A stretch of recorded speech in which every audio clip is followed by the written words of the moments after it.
My dear viewers and learners, welcome, নমস্কাৰ। তৃতীয় শ্ৰেণীৰ আমাৰ গণিত পাঠ 5 বিয়োগ ইয়াৰ আগৰ ভিডিঅ'ত 64 পেজলৈকে বুজোৱা হৈছিলে। আজি আমি 65 পেজৰ পৰা এই ভিডিঅ'টোত বুজিবলৈ যত্ন কৰিম। ইয়াত দিছে মুখে মুখে বিয়োগ কৰোৱা। ইয়াত 26ৰ পৰা 8 বিয়োগ কৰিব লাগে। তাৰমানে এই 26ৰ এককত কি আছে 6 আছে ন, তেনে আমি 8ক দুটা অংক মানে 8 আছে যে এই সংখ্যাটোক আমি দুটা অংক মানম, মানে কি 6 2 8। তেনেহ'লে এই এককৰটো লিখিম তো 6 লিখিলোঁ আৰু 8 হ'বলৈ আৰু কিমান লাগিব 2। তেনে আমি কি লিখিব 26ৰ পৰা 6 বিয়োগ কৰিলে কিমান হ'ব, বুজি হ'ব। 6ৰ পৰা 6 গ'লে শূন্য, মানে 20। এতিয়া আকৌ 20ৰ পৰা কিমান থাকিলে আৰু 2 বিয়োগ কৰিলে 18। এতিয়া আমি এইটো কৰোঁ। 23ৰ পৰা 7 বিয়োগ কৰিব লাগে। তেনেহ'লে 23ৰ এককত কি আছে 3 আছে নাই, তেতিয়া 3 হ'ল আৰু 7 হ'বলৈ আৰু কিমান লাগিব 4। তেনে আমি কি কৰিম, এইটো কি লিখিম 23 বিয়োগ প্ৰথম কিমান আছিলে 3। তেনে কি হ'ল 20। আকৌ 20ৰ পৰা বাকী কিমান আছে আৰু ইয়াত 4। 20ৰ পৰা 4 গ'লে কিমান হ'ব 16। এতিয়া আমি এইটো কৰোঁ। 35ৰ পৰা 8 বিয়োগ কৰিব লাগে।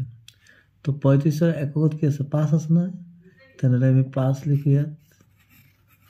আৰু কিমান থাকে 8 হ'বলৈ আৰু কিমান লাগিব 3। 8 হ'বলৈ আৰু কিমান লাগিব 3। তেনেহ'লে আমি কি কৰিম 35 আছে তো 35ৰ পৰা প্ৰথম 5 বিয়োগ কৰিম, ঠিক কিমান হ'ব 30। এতিয়া 30ৰ পৰা আকৌ বিয়োগ কৰিম কিমান, আৰু কিমান থাকিলে ইয়াত 3 থাকিলে 3 বিয়োগ কৰি দিম, কিমান হ'ব 30ৰ পৰা 3 গ'লে আমি জানো 27। এইদৰে কৰিব পাৰোঁ। ইয়াৰ পিছত এইটো দিছে শুদ্ধ বিয়োগফল বিচাৰি উদ্যানলৈ যাবলৈ বিশালক সহায় কৰাৰ লগতে বিশালে যোৱা বাটটোৰ ৰং কৰোৱা। ৰং কৰিব গৈছে। মৰমৰ ছাত্ৰ ছাত্ৰীসকল, তোমালোকে এই বিশাল এই বাটটোৱে গৈছে, ইয়াত থকা বিয়োগবিলাক বিয়োগ কৰি পিনি এই যে এইটোৰ পৰা এইটো এই সংখ্যাটোৰ পৰা এই সংখ্যাটো বিয়োগ কৰি কোনটো উত্তৰ এইটো উলিয়াব লাগে আৰু বাটটোত আমি ৰং কৰি দিব লাগে।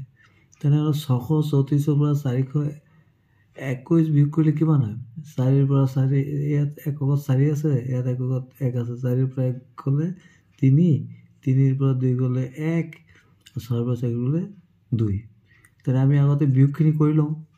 কেইটা আছে 1 2 3 4 5 6। আমি বিয়োগখিনি কৰি লওঁ আগতে। তে কিমান হ'ব, প্ৰথমটো আছিলে 634ৰ পৰা 421। আমি কৰিম 4ৰ পৰা 1 বিয়োগ কৰিলে কিমান হ'ব, এককৰ পৰা 4ৰ পৰা 1 গ'লে 3 লিখিলোঁ।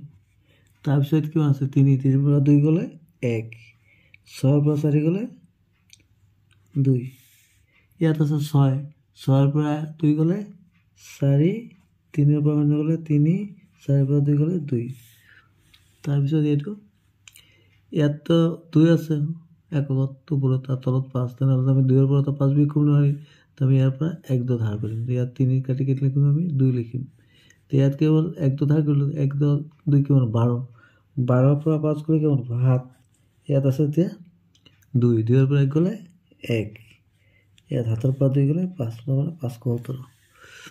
পিছৰটো ইয়াতে এককত 9 আছে, ওপৰত 3 বিয়োগ কৰিব পাৰিম। 9ৰ পৰা 3 বিয়োগ কৰিলে কিমান হ'ব 6, 7ৰ পৰা 4 গ'লে 3, 5ৰ পৰা 3 গ'লে 2। ইয়াৰ পিছৰটো এইটো এতিয়া একেবাৰে ইজু 1ৰ পৰা 1 গ'লে 0, 3ৰ পৰা 3 গ'লে 0, 6ৰ পৰা 5 গ'লে 1, তাৰমানে 100। এতিয়া এইটো ইয়াত আকৌ ওপৰত এককত 4 আছে, তলত 7 আছে। তেনেহ'লে আমি এই 6-10ৰ পৰা আমি ইয়াতে 1 ধাৰ কৰিলে ইয়াত থাকিলে 5, 1 ধাৰ কৰিলে 14 হ'ল, 1 2 4 14। ইয়াতে কিমান হৈ গ'ল 14 হৈ গ'ল। তো আমি কি কৰিম 14ৰ পৰা 7 বিয়োগ কৰি কিমান পাম 7। ইয়াত এতিয়া 5 আছে, এতিয়া 5ৰ পৰাতো 8 বিয়োগ কৰিব নোৱাৰি, আকৌ ইয়াৰ পৰা ধাৰ কৰিব লাগিব। তো আমি 8 কাটি 7 পালোঁ, ইয়াতে হৈ গ'ল 15। 15ৰ পৰা 8 গ'লে 15ৰ পৰা 8 গ'লে কিমান হ'ব 7। ইয়াত থাকিলে 7, 7ৰ পৰা 4 গ'লে 3, তাৰমানে 377। এইদৰে কৰিব লাগিব।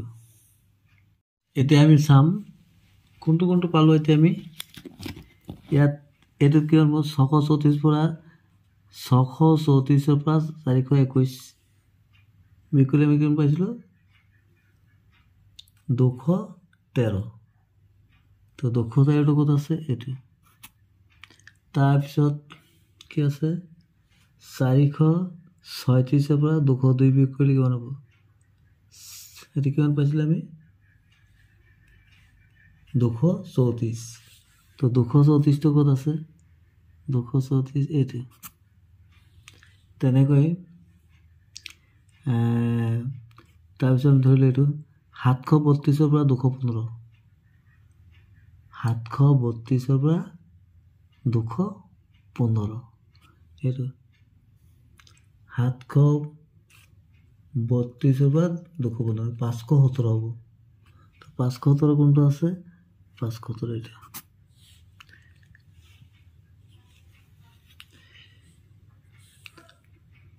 তাৰপিছত 631 পৰা 531 বিয়োগ কৰিলে কিমান পাইছিলোঁ আমি 100 কোনটো আছে এইটো তাৰপিছত 579 পৰা 343 বিয়োগ কৰিলে কিমান পাইছিলোঁ 579 পৰা 343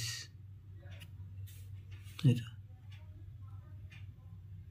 236 ক'ত আছে 236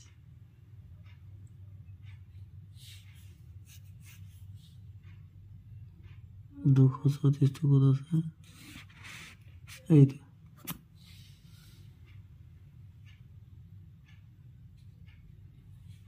এইদৰে তোমালোকে মিলাই ল'বা ইয়াত কৰি দিয়া আছে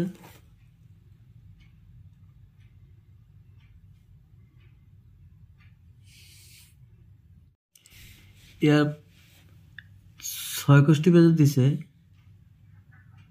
বিয়োগ কৰি নিজে কৰি এইটো কিদৰে বিয়োগ কৰিম আমি প্ৰথমে এই এককৰ আছে ন 6 ইয়াত একক আছে 4 6ৰ পৰা 4 গ'লে কিমান 2 প্ৰথমে এককটো কৰিম তাৰপিছত আকৌ দশকত আছে ইয়াত 8 ইয়াত আৰু পৰা 7 বিয়োগ কৰিলে কিমান হ'ব 1 12 কিদৰে হৈছে মই দেখাই দিছোঁ এইদৰে কৰিব লাগিব এই যে এইটো হ'ল একক আৰু এইটো হ'ল একক 6ৰ পৰা 4 বিয়োগ কৰিলে কিমান হ'ব 2 8ৰ পৰা 7 বিয়োগ কৰিলে এইটো দশকত 1 12 এইদৰে কৰিব লাগিব আমি আৰু এটা কৰি চাওঁ এইটো 50ৰ পৰা 45 বিয়োগ কিদৰে কৰিম প্ৰথমে একক ইয়াত 50ৰ একক এইটো আছে আৰু এইটোত একক আছে 5 যিটো বিয়োগ কৰিব লগা হয় ইয়াত দশকত আছে 5 ইয়াত আছে 4 তো একক 0ৰ পৰা আমি 5 বিয়োগ কৰোঁ নোৱাৰোঁ নহ'লে আমি ইয়াৰ পৰা 1 10 ধাৰ কৰিলোঁ ইয়াত 10 হৈ গ'ল এতিয়া 10ৰ পৰা 5 গ'লে কিমান হ'ব 5 কি লিখিম আমি 5 আৰু এতিয়া দশকত কি আছে 4 ইয়াতো দশকত 4 পৰা 4 গ'লে 0 লিখিলে হ'ব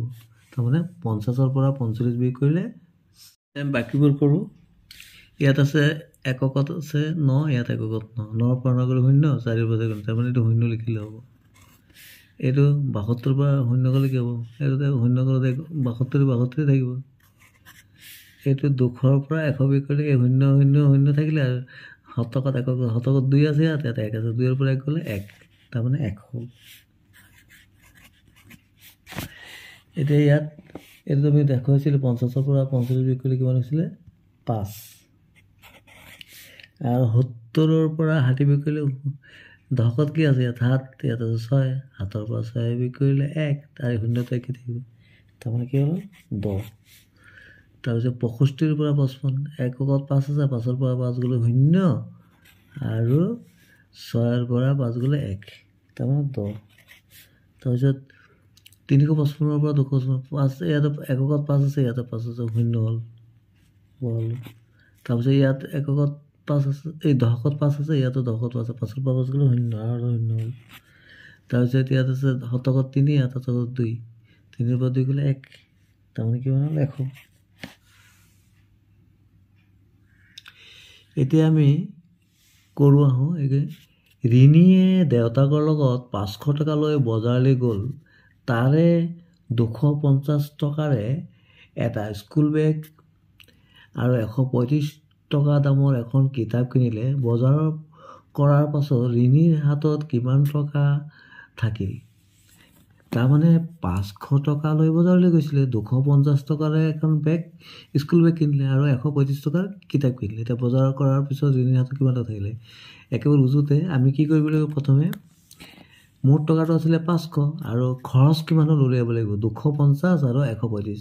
তো 250ৰ লগত আমি 135 যদি যোগ কৰোঁ তেনে খৰচটো পাই যাম। কিমান পাম? 200, এতিয়া আকৌ 350 আৰু 35, 50, 70, 80, 85। তাৰমানে 385 টকা খৰচ হ'ল আৰু টকা আছিলে 500। তো 500ৰ পৰা আমি 385 বিয়োগ কৰি দিম।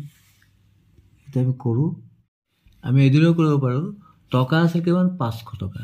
খৰচ হ'ল কিমান? খৰচটো আমি উলিয়াই লওঁ। খৰচ স্কুল বেগ 250, কিতাপ 135। খৰচ কিমান হ'ল আমি যোগ কৰি লওঁ। 5 ৰ 5, 5 3 8, 2 1 3। তাৰমানে 385 টকা মুঠ খৰচ হ'ল। এতিয়া ইয়াত আমি 385 লিখি দিওঁ। 500 টকা লৈ গৈছিলে, 385 টকা খৰচ কৰিলে। তাহলে বাকি থাকিল কিমান? আমি কি কৰিম? বিয়োগ কৰি দিম 500 পৰা 5। তাহলে আমি কিদৰে কৰিম? ইয়াতে 1 শূন্য আছে, তলত 5 1 2 পৰা 5 গ'লে কিমান হ'ব? 5।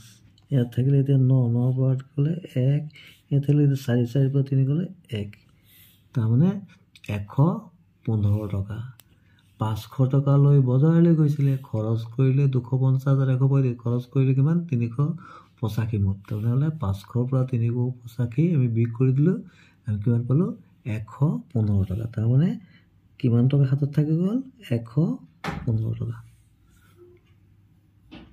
2 নম্বৰটা আছিলে বাৰ্ষিক উৎসৱ উপলক্ষে বিদ্যালয়খনৰ 3য়, 4ৰ্থ আৰু 5ম শ্ৰেণীৰ 456 গৰাকী শিক্ষাৰ্থীয়ে সমদলত অংশগ্ৰহণ কৰিছে। যদি বিদ্যালয়খনৰ 5ম শ্ৰেণীত 132 গৰাকী আৰু 4ৰ্থ শ্ৰেণীৰ 179 গৰাকী শিক্ষাৰ্থী আছে, 3য় শ্ৰেণীৰ শিক্ষাৰ্থীৰ সংখ্যা উলিওৱা।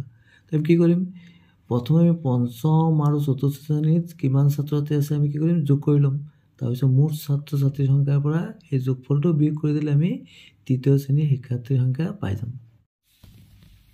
5ম শ্ৰেণীত আছিলে কিমান? 132 গৰাকী শিক্ষাৰ্থী। 4ৰ্থ শ্ৰেণীত আছিলে 179 গৰাকী। তেনেহ'লে মুঠ কিমান হৈছে? আমি যোগ কৰি দিম। 9 2 11 1 কৰিলে 1 7 দিন 10 1 11 1 1 2 1 3। তাৰমানে 5ম আৰু 4ৰ্থ শ্ৰেণীত মুঠ ছাত্ৰ ছাত্ৰীৰ সংখ্যা কিমান? 311 গৰাকী। 311 গৰাকী। 9 2 11 7 দিন 10 1 1 11 1 2 3। এতিয়া 3য়, 4ৰ্থ আৰু 5ম শ্ৰেণীত শিক্ষাৰ্থীৰ সৰ্বমুঠ সংখ্যা আমাক দিছিলে 456। তো 4ৰ্থ আৰু 5ম শ্ৰেণীত মুঠ কিমান পালোঁ আমি? 311। 311টো লিখি দিলোঁ। তেতিয়াহ'লে 3য় শ্ৰেণীৰ শিক্ষাৰ্থীৰ সংখ্যা কিমান? বিয়োগ কৰিলে পাই যাম। এতিয়া কিমান আছে? 6 6ৰ পৰা 1 গ'লে 5, 5 পৰা 1 গ'লে 4, 4ৰ পৰা 3 গ'লে 1। তাৰমানে 145 গৰাকী। 3য় শ্ৰেণীৰ শিক্ষাৰ্থীৰ সংখ্যা 145 গৰাকী। 3 নম্বৰ, তাৰাৰ জন্মদিন উপলক্ষে 235টা মিঠাই আনিলে। জন্মদিনলৈ অহা 150 গৰাকী অতিথিৰ প্ৰত্যেককে এটাকৈ মিঠাই খাবলৈ দিলে। কিছু সময়ৰ পাছত মোমায়েকে আকৌ 135টা মিঠাই আনিলে। এতিয়া কিমানটা মিঠাই আছে? আমি কি কৰিম? 235টা মিঠাই প্ৰথম আনিছিলে, 235ৰ পৰা আমি 150 জনকটো দি দিলোঁ, বিয়োগ কৰি দিলোঁ 150টা। তো যিমান পাম তাৰ লগত আকৌ আনিলে কিমান? 135টা। তাৰপিছত যিমান বাকী থাকে তাৰ লগত 135 যোগ কৰি দিলে হৈ যাব। তো প্ৰথম মিঠাই আনিছিল 235টা, অতিথিক দিলে কিমান? 150টা। তো কিমান থাকিলে এতিয়া? বিয়োগ কৰি দিম। 5ৰ পৰা 0 গ'লে 5, ইয়াতো 3ৰ পৰা 5 বিয়োগ কৰিলোঁ, ইয়াৰ পৰা 1 2 ধাৰ কৰিলোঁ, 1 7 ধাৰ কৰিলোঁ, মানে তেনেকৈ 13। 13ৰ পৰা 5 গ'লে 8, সেইটোত এতিয়া 1 আছে, 1ৰ পৰা 1 গ'লে 0 হ'ব। তাৰমানে কিমান কৰিম? 85। তাৰমানে প্ৰথম যিমান মিঠাই আনিছিলে 235টা, তাৰ পৰা আলহীক দিয়াৰ পিছত 150টা দিয়াৰ পিছত কিমান থাকিলে? 85টা। এতিয়া আকৌ আনিলে কিমান? 135টা। তেনেহ'লে এতিয়া মিঠাই কিমান আছে? আমি কি কৰিম? এইটো যোগ কৰি দিম। 5ৰ লগত 5 যোগ কৰিলে 0। ইয়াত দিছে এনেকুৱা দুটা সংখ্যা লিখা যাৰ বিয়োগফল 1 হয়। 850ৰ পৰা 750 গ'লে 100। ইয়াত 100 হ'ব লাগে। আমি যিকোনো সংখ্যা লিখিব পাৰি। যেনেকৈ ইয়াত লিখি দিলোঁ 300ৰ পৰা 200 বিয়োগ কৰি দিলে কিমান হ'ব? 100। বা এইটোত 100 হ'বলৈ আৰু কি লিখিম লিখি দিলোঁ আমি 900 পৰা 800 বিয়োগ কৰিলে কিমান হ'ব 100 এইটো যেনেকৈ লিখি দিলোঁ 150 পৰা 50 বিয়োগ কৰিলে কিমান হৈ গ'ল 100 মৰমৰ ছাত্ৰ ছাত্ৰীসকল তোমালোকে নিজৰ ইচ্ছামতে বহালে হ'ল খালি বিয়োগফলটো 100 হ'ব লাগিব থ্যাংকস ফৰ ৱাচিং ষ্টে কানেক্টেড ইয়াৰ পৰৱৰ্তী ভিডিঅ'ত 67 পেজৰ পৰা বুজাবলৈ যত্ন কৰা হ'ব থেংক ইউ so much